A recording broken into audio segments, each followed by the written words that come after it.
మీ క్రిస్టియానిటీలో జరుగుతున్న తప్పుని మీరు లేదు అంతే కదా. వినండి బ్రదర్, నేను ఒక క్వశ్చన్ చెప్తున్నాను వినండి. అది ఒక మహాసముద్రం అయినప్పుడు అందులో రకరకాల జీవులు బ్రతుకుతూ ఉంటాయి.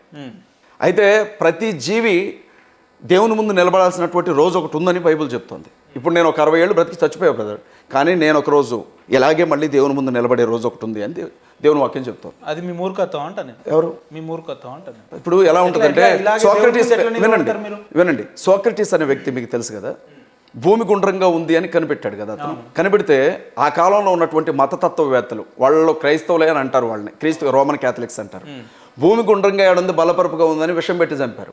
అది వాళ్ళ మూర్ఖత్వం. ఇప్పుడు మీరు అంటున్నారే మనకి తెలియని విషయాన్ని మూర్ఖత్వం అని అనుకుంటారే, వాళ్లే నిజమైన మూర్ఖులు.